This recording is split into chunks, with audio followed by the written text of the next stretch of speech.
আছে, যত তাড়াতাড়ি শেষ করবে বলে দারুণ এনেছিস, মারাত্মক হবে। আল্লাহ আকবার, মালিক এরা বলে ফুটিয়ে দিলে বে, ফেরেশতারা বলছে আমরা খুঁজে পাই নাই, তোরাই জানিস। এই তো আমাদের নামাজ। রুকু করছে হাফেজ সাহেব, সুবহান রাব্বিয়াল আযীম, সুবহান রাব্বিয়াল আযীম, সুবহান সামি আল্লাহু লিমান হামিদা, তখন মুক্তাদির একবার হয় না সুবহান। ঠিক বলছি না ভুল বলছি? আমি মজাক করিনি, কোরআন শোনাবো, আমার বাপের ডায়েরি নয়, কান খুলে শুনবেন। আমি বোম্বেতে 12 বছর তারাবি শুনিয়েছি। কত বছর বললাম? 12 বছর। রাত্রি 9টায় শুরু করতাম, এক পারা পড়তাম, 3 ঘন্টা সময় লাগতো। আলহামদুলিল্লাহি রাব্বিল আলামিন الرحمن الرحيم مالك يوم الدين إياك نعبد وإياك نستعين اهدنا الصراط المستقيم صراط الذين أنعمت عليهم غير المغضوب عليهم ولا الضالين। বুঝতে পারলাম না? সূরা ফাতিহা পড়লাম, আলহামদুলিল্লাহ রাব্বিল আলামিন মালিক ইয়াউমিদ্দিন ইহদিনাস সিরাতাল মুস্তাকিম সিরাতাল লাযিনা আন'আমতা আলাইহিম। এরা বলছে ফুটিয়ে দিলে ভাই, ফেরেশতারা বলছে আমরা খুঁজে পাই নাই, তোরাই জানিস কি ফুটুইছে। আর কোরআন খুলেলেন, আমার আল্লাহ রাব্বুল আলামিন কোরআনে বললেন, 18 পারা যাদের বাড়িতে মানে কোরআন আছে খুলবেন। 18 পারা প্রথম পৃষ্ঠা, প্রথম আয়াত, কাদ আফলাহাল মুমিনুন, হে আমার নবী শুনে নাও, ও প্রকৃত মুমিন কারা? যারা মুমিন হবে তাদের 1 নম্বর চরিত্র, 1 নম্বর আখলাক, আল্লাযীনা হুম ফি সলাতিহিম খাশিউন, তারা যখন নামাজ আদায় করে খুশু খুজুর সঙ্গে তারা নামাজ আদায় করে। তারা ধীর স্থিরতার সঙ্গে নামাজ আদায় করে, খুশু খুজুর সঙ্গে। 5 মিনিটের নামাজে 10 মিনিট খরচ হতে হবে। ধীর স্থিরভাবে নামাজ পড়ো। হাদিসে আছে ফাইন্নাহু ইয়ারাক, তোমরা এমনভাবে আল্লাহর উপাসনা করো, মনে মনে ভাববে আমি আল্লাহকে দেখতে পাই বা না পাই, আমার আল্লাহ আমাকে অবশ্যই দেখছে, এটা মনে মনে ভাবো। আমাদের নামাজ, ফজরের নামাজে মসজিদে গিয়ে দাঁড়িয়েছে, কোনো রকম বিবি উঠুইছে কষ্ট করে উজু করে গিয়ে,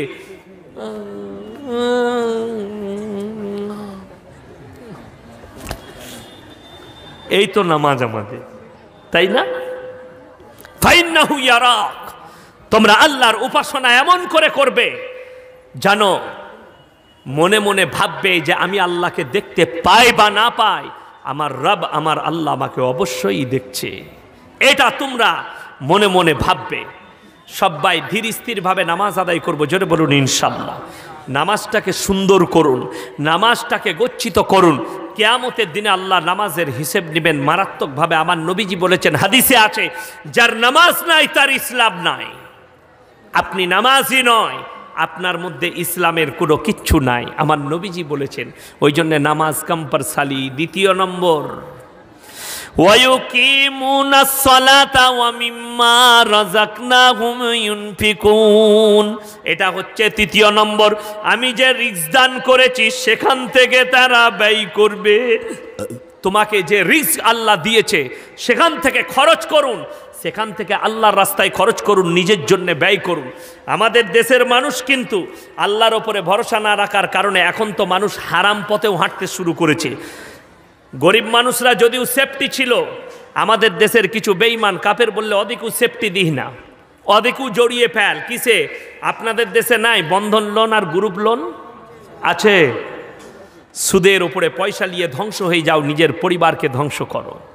এরা মনে করে আমাদের দেশের গরিবরা সুদের উপরে পয়সা নিয়ে ব্যবসা করে যা হোক করে ছেলের জন্য টাকা সম্পদ করতে হবে। আমার ভাইয়েরা, মায়েরা, বোনেরা, 50 টাকা রোজগার করুন প্রত্যেক দিন, রোজ খাবেন, রোজ শেষ হয়ে যাবে।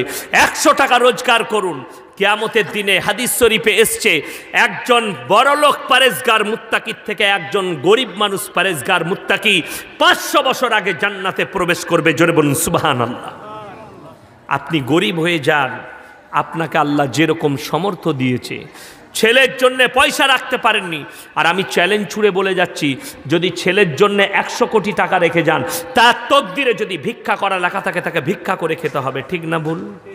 যদি এটা না মানেন, আপনাকে ইতিহাস জানিয়ে দিচ্ছি, দলিল দিয়ে দিচ্ছি, নবাব সিরাজউদ্দৌলার 1000টা দৌড়ের বাড়ি মুর্শিদাবাদের মাটিতে লালবাগে পড়ে আছে, আল্লাহ তাদের অস্তিত্ব মিটিয়ে দিয়েছে।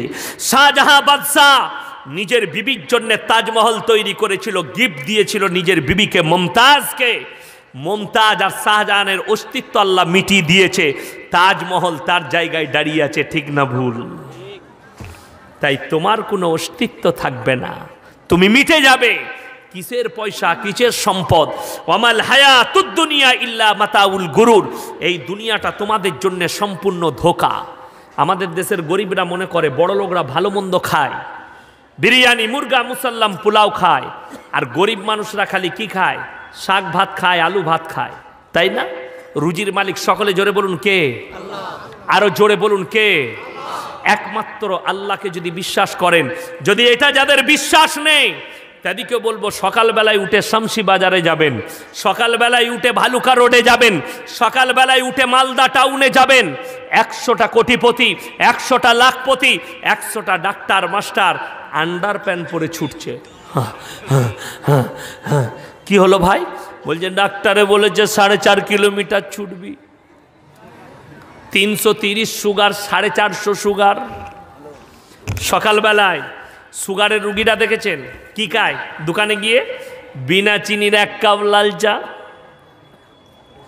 আমার গ্রামে, আমি যখন গ্রামে ফজর পড়ি, আজ তো হয়ে গেল সেই আশ্বিন মাসের শেষ থেকে শুরু করেছি জলসা, এখনো একদিনও খালি নাই। বাড়িতে চা খাবার সময়ই পায় না গ্রামে, ফজরই পড়া হয় না, রাস্তায় ফজর হয়ে যায়।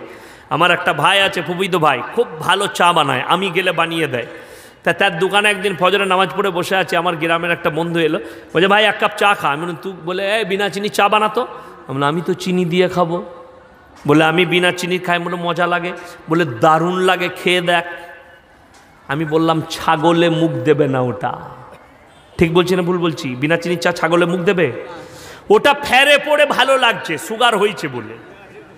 তা না হলে কখনো বিনা চিনির চা ভালো লাগে? ওটা ফেরে পড়ে লাগছে। সকালবেলায় ডাক্তারকে গিয়ে রিপোর্ট দেখিয়েছে, স্যার 350 সুগার, কি খাবো? ডাক্তারের লিস্ট বানিয়েছে, সকালবেলায় 1 কাপ বিনা চিনির লাল চা খাবি, 1 মুঠো সাদা চিড়ে ভাজা, নাহলে 2টো ক্রিম কেক আর বিস্কুট। বললে স্যার যদি একটা দেশি মুরগির ডিম সিদ্ধ? বললে ছোঁয়া যাবে না। তারপরে কি খাবো স্যার? বললে বেলা 12টার সময় 1 কাপ চালের মাপা ভাত খাবে, তার সঙ্গে গরুর মাংস বললে ছুতে পাবি না, মুরগি বললে ধারে পাশে যাবি না, খাসি বললে স্বপনে ভাববি না। কি খাবো স্যার? বললে ভেন্ডি সিদ্ধ আর করেলা ভাজি খাগা। এটা কিন্তু কোটিপতির ফদ্দ বলছি আমি, যারা লাখ লাখ টাকা গুনে তাদের ফদ্দ। আমি কলকাতায় বজবজে জলসা করতে গিয়েছিলাম, রাত 12টায় জলসা শেষ করলাম। জিনার বাড়িতে, হাজি সাহেবের বাড়িতে খাওয়াতে নিয়ে গেল 500 কোটির মালিক। যেমনি বাড়ি, ডাইনিং টেবিলে 50 জন বসে খাবে, এত বড় ডাইনিং টেবিল, বুঝলেন? আর তেমনি সব প্লেটগুলো চাইনার ব্র্যান্ডেড প্লেট, 2000 টাকা 2200 টাকা করে একটা প্লেটের দাম। টেবিলে নামানো আছে, খেতে বসলাম। টেবিলে আছে ভাপা ইলিশ, পদ্মার ভাপা ইলিশ, ভেটকি মাছ, ভেটকির কুপ্তা, চিকেন তন্দুরি বিরিয়ানি, মটন বিরিয়ানি, পোলাও, কিমা, কাবাব, শাম্মি কাবাব, পরাঠা, যেটা খাবে খাও। আমি আছি, আমার ড্রাইভার হাজি সাহেব আছে, হাজি সাহেবের কর্মচারী গেটম্যান, হাজি সাহেবের ড্রাইভার। হাজি সাহেব আমার পাশে বসেছে। আমি বললাম 1 পিস ভেটকি মাছ দিই। বললে আমার চলবে না। 1 পিস ভাপা ইলিশ, বললে ওটাও চলবে না। 1 পিস তন্দুরি, বলে ওটাও চলবে না। আমি বললাম আপনি কি খাবেন? বলছে আমার আলাদা আসছে। আমি মনে মনে নিয়ত করলাম, যখন হাজি সাহেবের আলাদা কিছু স্পেশাল মাছ আসছে, পাশে যখন আছি একটু পাবো। নিয়ত মনে মনে যেটা করি আর কি, কি বুঝলেন? সব থেকে ভালো খাবার কারা খায় বলুন দেখিনি? মৌলবীরা। কারা খায়? মৌলবীরা। 3000 বেতন, কিন্তু আপনি ভাবতেও পারবেন না, যেখানে যাই বলবে মৌলী সাহেব কী করব? আমরা বলি যে দেখো দেখিনি দেশি পাও তা করবে, পোলট্রি বেশ ভালো লাগে না। বলে হ্যাঁ দেশি কর, আমাদের দেশি। তোমার কি বলে? সুসার মুড়ি, সুসার মুড়ি। রোজের মালিক আল্লাহ। আহা, তারপরে হাজি সাহেবের কর্মচারী খাবার আনছেন, প্লেটটার দাম 2000 টাকা, বাটির দাম 900 টাকা। প্লেটে আছে 2টো পুরা রুটি আর বাটিতে করেলা ভাজি। কি বলছেন, কি বুঝলেন এখান থেকে? দস্তরখান হাজি সাহেবের, ডাইনিং টেবিল হাজি সাহেবের, টাকা খাবার সব হাজি সাহেব কিনে এনেছেন, কিন্তু আল্লাহ রুজি মেপেছে মলবির, কর্মচারীর, ড্রাইভারের। এরপর যাদের বিশ্বাস হয় না শুনে নিন, কোরআন শুনো। হযরতে জাকারিয়া মরিয়মকে বলছেন, ক্বালা ইয়া মারইয়াম আন্না লাকি হাদা, ওগো মরিয়ম ভালো মন্দ আকরার মুনাক্কা কাজু কিশমিশ পেস্তা বাদাম কোথা থেকে পাচ্ছ? মরিয়ম বললেন, ক্বালাতু মিন ইনদিল্লাহ ইন্নাল্লাহা ইয়ারযুকু মান ইয়াশাউ বিগাইরি হিসাব। আল্লাহ যাকে ভালোবাসেন, আল্লাহ যাকে পছন্দ করেন তাকে বেসুমার রিজক দান করেন। কোথা থেকে দেব, কেমন করে দেব, আমি আল্লাহ ছাড়া পৃথিবীর কেউ জানে না। যাদের বিশ্বাস হয় না শুনে নিন, আমার আল্লাহ অপর জায়গায় বললেন, ইন্নাল্লাহা ইনদাহু ইলমুস সাআ ওয়া ইউনাজ্জিলুল গায়থ ওয়া ইয়ালামু মা ফিল আরহাম ওয়া মা তাদরি নাফসুম মাযা তাকসিবু গাদা ওয়া মা তাদরি নাফসুম বিআইয়ি আরদিন তামুত ইন্নাল্লাহা আলিমুন খবীর। হে আমার বিশ্বনবী বলে দাও, আজ থেকে 10 বছর আগে 2012 সালে একজন লন্ডনের বৈজ্ঞানিক পৃথিবীকে হকচকিয়ে দিয়েছে, 72 ঘন্টার মধ্যে পৃথিবীটা ধ্বংস হবে বলেছিল না, বলেনি? লন্ডনের পপ বৈজ্ঞানিক। শুনে নাও হে আমার ইমানদারেরা, আমার ভাইয়েরা, আমার মায়েরা, বোনেরা। আর আমার আল্লাহ কোরআনে বললেন, সূরা লুকমান শেষ আয়াত, শেষ পৃষ্ঠা, ইন্নাল্লাহা ইনদাহু ইলমুস সাআ ওয়া ইউনাজ্জিলুল গায়থ। কিয়ামত কবে হবে আমি আল্লাহ ছাড়া পৃথিবীর কেউ জানে না। ওয়া ইয়ালামু মা ফিল আরহাম, আর মায়ের গর্ভে বেটা আছে না বিটি, বিকলাঙ্গ না কালো, খুড়া আছে না ভালো আছে, আমি আল্লাহ ছাড়া পৃথিবীর কেউ জানে না। ওয়া ইয়ালামু মা ফিল আরহাম ওয়া মা তাদরি নাফসুম মাযা তাকসিবু গাদা ওয়া মা তাদরি নাফসুম বিআইয়ি আরদিন তামুত। কোথায় কত মিলিমিটার বৃষ্টি বর্ষণ হবে আমি আল্লাহ ছাড়া পৃথিবীর কেউ জানে না। কার কোথায় মৃত্যু হবে, কার কোথায় কতটা রুজি মেপেছি আমি আল্লাহ ছাড়া পৃথিবীর কেউ জানে না। আমাদের দেশের ইগুলো দেখেছেন, আবহাওয়া দপ্তরগুলো বৈশাখ মাস এলেই খালি ওদের শুরু সেন্টার, কি বলে, উত্তর পশ্চিম দিক থেকে বাংলাদেশের ওপর দিয়ে মালদা, মুর্শিদাবাদ, হাওড়ার ওপর দিয়ে একদম উড়িষ্যার বর্ডার হয়ে 180 কিলোমিটার গতিতে ঝোড়ো আবহাওয়া, বজ্রসহ বিদ্যুৎ বৃষ্টিপাত হতে পারে, বলে না খবর। দেখা গেল সেই দিনে মাল ফাঁকা চলে গেল। আর যেদিনে বললে আজকে কোনো সম্ভাবনা নাই, আকাশ একটু মেঘলা থাকবে, আবহাওয়া ঠান্ডা থাকবে, সেদিনে তোলপাড় মাচিয়ে দিলে বলে এই মালটা ছিল কোথায়, বলে ওটাই আমাদের জানা নাই। তার নাম আল্লাহ। আপনি অবাক হবেন, সবের মালিক, রুজির মালিক সবাই বলুন কে? আল্লাহ। নিয়ত করেলেন আজ থেকে আমরা হালাল রুজির সন্ধান করব, হালাল মাল ইনকাম করব, আমার সন্তানের মুখে হালাল রুজি তুলে দেব, 1 টাকা ইনকাম করব যেন আমার হালাল হয়, মরণের পরে যেন কবরটা শান্তি হয়। যারা মনে মনে ভাবছেন আমার সন্তানকে বড়লোক করব, আমার সন্তানকে কোটিপতি করব, তারা কান খুলে শুনে নাও, সূরা লুকমান শেষ রুকু, ইয়া আইয়ুহান নাসু তাকু রাব্বাকুম ওয়াখশাউ ইয়াওমান লা ইয়াজজি ওয়ালিদুন আন ওয়ালাদি ওয়ালা মাউলুদুন হুয়া জাযিন আন ওয়ালিদিহি শাইয়্যা। হে আমার বিশ্বনবী বলো, কিয়ামতের দিনকে তোমরা ভয় করো, যেদিনে বাপ বেটার কোনো উপকারে আসবে না, বেটা বাপের কোনো উপকারে আসবে না, কেউ কারুর জন্য এতটুকু উপকার করতে পারবে না। সেই দিনটা একবার মনে মনে করুন। সেই দিনে আমার কি হবে? যেদিনে বাপ বেটার উপকারে আসবে না, বেটা বাপের কোনো উপকারে আসবে না। আমার ভাইয়েরা, অনেক বাপ আছে, মা আছে, আমাদের দেশের মানুষ ছেলের যৌতুক চাইতে যায় না, বেটার বিয়েতে পণ লিবে, যৌতুক লিবে। আমি একটা জালসায় বলেছি, যারা বেটার বিয়েতে যৌতুক নিতে চাও, যৌতুক নিলে পাপ হবে, তার থেকে ভালো সহজে পয়সা ইনকাম হবে। দাড়িগুলো চেঁচে দিয়ে একটা শাড়ি পরে মালদা টোল ট্যাক্সে দাঁড়িয়ে যাবে, হাততালি মারবে, অনেক টাকা দিবে লোকে। বুঝতে পেরেছেন না পারেননি? হিজড়ে তার থেকে অনেক ভালো কাজ। নিজেকে আপনি পাপী ভাবছেন, আজকে কষ্ট হয় আমাদের সমাজের দেখে, মেয়ের বাবাকে কষ্ট দেয়। মেয়ে যদি বাপের ঘর থেকে কিছু না আনতে পারে শাশুড়িরা খুঁটা দেয়, কথা বলে ভিখারির ঘরের বিটি কিছুই আনতে পারেনি, ওই সমস্ত শাশুড়িরা শুনে রেখে দাও, তোমরা কবরে যাওয়ার পরে বুঝতে পারবে সে ভিখারির বিটি না তুমি ভিখারির বিটি। নিজের সন্তানের জন্য কেউ পাপ করতে যাব না, জোরে বলুন ইনশাআল্লাহ। হালাল রুচি যেটুকু হবে, আমার সন্তানের তকদিরে যেটা আছে আমার সন্তান সেটা পাবে। যদি তকদিরে না লেখা থাকে তার পাবার কোনো আশা নাই। ঠিক বলছি না ভুল বলছি? যদি আর প্রমাণ নিতে চান, আপনাদের গ্রামে এখন এরকম লোক আছে 150 বিঘে জমির মালিক আছে কেউ? আছে 150 বিঘে জমির মালিক আপনাদের এখানে আছে কেউ? নাই। আমার বর্ধমানে চলুন, আমি দেখিয়ে দেব। বর্ধমান জেলায় 200 বিঘে জমির মালিক, 300 বিঘে জমির মালিক, এখনো পর্যন্ত 150 বিঘে জমির মালিক বর্ধমান ডিস্ট্রিক্টে আছে। আমার চোখে দেখতা আমাদের বর্ধমানে 200 বিঘে জমির মালিক, তাদের সব শেষ হয়ে গিয়ে তাদের ছেলেরা চায় কাপ ধুচ্ছে, তার নাম আল্লাহ। সব মিটিয়ে দিয়েছে আল্লাহ, চায়ের কাপ ধুচ্ছে, তার নাম আল্লাহ। আপনি যদি আপনার সন্তানকে 1 টাকাও না দিয়ে যান, তার তকদিরে যদি কোটি টাকার মালিক হওয়া লেখা থাকে সে কোটি টাকার মালিক হবে সে। আর যদি 100 কোটি দিয়ে যান আর তার তকদিরে যদি ভিক্ষা করা লেখা থাকে, তাকে রোধ করতে পারবেন না, তাকে ভিক্ষা করেই খেতে হবে আমার আল্লাহ যদি তার তকদিরে লেখা থাকে।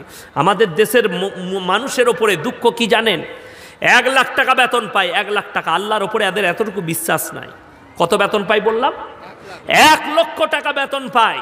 সকালবেলায় উঠে বর্ধমান থেকে লোকাল ট্রেন ধরে কলকাতায় চাকরি করে, বাসে গিয়ে চাকরি করে, হাওড়া স্টেশনে নেমে চট বিছিয়ে বসে, ছিঁড়া চট বিছিয়েছে, অ্যাটার্চি খুলে আংটি বিক্রি করছে, আংটির পাথর বিক্রি করছে। এটা নিলে তোমার ভাগ্য ফিরে যাবে, এটা নিলে তোমার বেটা ছেলে হবে, এটা নিলে তোমার অমুক হবে। হাতটা দেখিয়েছে। শুনে রেখে দেন এই মুসলমান ভাইরা, কেউ যদি হাত দেখাও, কেউ কি কোনো গণককারকে সে বেঈমান হয়ে যাবে, তাকে কালমা পড়ে মুসলমান হতে হবে, লিখেলেন কাগজ থাকে তা চ্যালেঞ্জ। তার ইমান নষ্ট হয়ে গেল, তাকে কালমা পড়ে মুসলমান হতে হবে। কেউ যদি গণককারকে হাত দেখান, অবাক। শুনেলেন খালি তথ্যটা, ছিঁড়া চট বেচিয়ে আংটির পাথর বিক্রি করছে, যে 1 লাখ টাকা বেতন পায় সে হাত দেখিয়েছে। তোমার বিরাট গোলমাল, ভাগ্য গোলমাল যাচ্ছে, একটু গোলমাল আছে। বলে কি করতে হবে তাইলে? বলে এক কাজ করো, এই পাথরটা নিয়ে যাও, তোমার ভাগ্য ফিরে যাবে। কেউ একবারও বলতে পারে না ওই ভাগ্যর পাথরটা তোর গলায় বান, কাল থেকে মমতা খালার পাশে থাকবি। তুই কেন ছিঁড়া চটে বসে আছিস? বুঝতে পেরেছেন না? পারেননি? যে ভাগ্যের পাথর দিচ্ছে সে ছিঁড়া চটে বসে। যেমন আমাদের দেশের মেয়েরা বাচ্চা না হলে ওরা মৌলবি খুঁজে বেড়ায়, কোন মৌলবি তাবিজে বেটা ছেলে হবে, তাই না? আমাদের দেশে আবার বীরভূম ডিস্ট্রিক্টে বেশি আছে। কিছু কিছু মৌলবি আছে বলে আমি তাবিজ দিলি বেটা ছেলে হবে, খোঁজ নিয়ে দেখুন সে হারাম করে একটাও বেটা নাই। মৌলবির তাবিজে যদি বেটা হতো, আমাদের মৌলবিদের কটা করে বেটা হতো? আমার 2টো বিটি, আমি তো 50টা বেটা নিতাম, দিয়ে পঞ্চায়েত দখল করে নিতাম। 50টা লাঠির জোর হলে পঞ্চায়েত আমার হবে না? হবে না? চালাতো দেখি। এমএলএ তো আমিই হতাম, জোর আমার হতো। খুব কষ্টের বিষয়। যেমন আমাদের দেশের লোক দোকানে তাবিজ টাঙায়, কার কাছে নিয়ে? মৌলবীর কাছ থেকে বরকতের তাবিজ। যদি আমার তাবিজে তোমার দোকানে বরকত হয়, বড় লোক আমি হব না তুমি আগে হবে? সব দোকানগুলো তো আমার হতো বর্ধমান জেলায়। মদ তাবিজ আর রাইস মিল টেনেলে। যেমন কিছু যুবক যুবতী ছেলে মেয়ে আছে জানেন, যদি প্রেমেতে ব্যর্থতা পায় তখন এরা মৌলবীকে খুঁজে। আমি বীরভূমের সাঁইথিয়া বলে এক জায়গায় জলসা করেছিলাম। সকালবেলায় মাদ্রাসার ক্লাসে বসে আছে, আর ফোন করেছে, আপনি ইয়াসিন সাহেব বলছেন? আমি বলো কি ব্যাপার? বললে আমার বিরাট গোলমাল, কাজটা করে দিলে যা টাকা লাগবে আপনাকে দেবো। কি হয়েছে বলো? বলে আমি একটা মেয়েকে প্রেম করতাম, ভালোবাসতাম, এখন কিন্তু আমাকে ভালোবাসে না, তাবিজ করে এনে দিতে হবে। আমি বলি কিসে পড়িস বল? বলে বিয়ে 3rd ইয়ার। আমি বললাম তোর পড়াশোনা হয়নি, আবার 1 থেকে ভর্তি হ। বলে কেন? আমি বললাম বুকা, যদি তাবিজে মেয়ে পাওয়া যেত আমরা মৌলবীরা নায়িকাগুলোকে বিয়ে করতাম। কে কত জানি না, আমি আগে করে নিতাম, তারপরে যা হতো হতো। আপনাদের বুদ্ধি নাই। তাবিজে মেয়ে পাওয়া গেলে আমরা মৌলবীরা সুন্দরীগুলো নিতাম, আপনাদের লেগে কালো খাঁদাগুলো ফেলে রাখতাম, মার তাবিজ আর টেনেলে একটা করে। বুঝতে পারছেন না? ৯৯টা লোক সমাজকে ধোঁকা দিচ্ছে, আর আমাদের সমাজের লোক ধোঁকায় পড়ে। যেমন উদাহরণ, আপনার এই গ্রামের একটা লোক সবজি বেচতে যায় ভালুকা রোডে।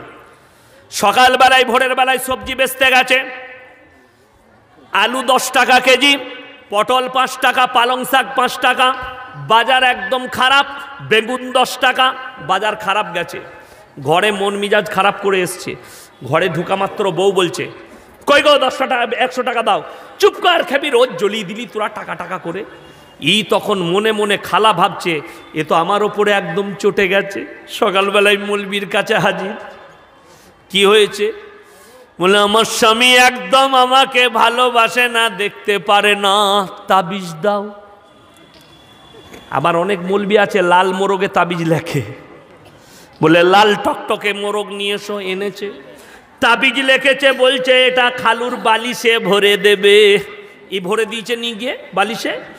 তারপরের দিন ভালুকা রোডে গেছে ভোরের বেলায়, পটল 70 টাকায়, আলু 50 টাকা, পালং শাক 80 টাকা, বেগুন 95 টাকা, পগট একদম ভর্তি। বাড়িতে এসে বলছে খেপিয়ালে 500 টাকা রাখ, খরচা করবি। ই মনে মনে ভাবছে তাবিজ দারুণ কাজে লেগেছে। এইগুলো হচ্ছে মায়েদের ফ্যার। বুঝতে পেরেছেন না পারেননি?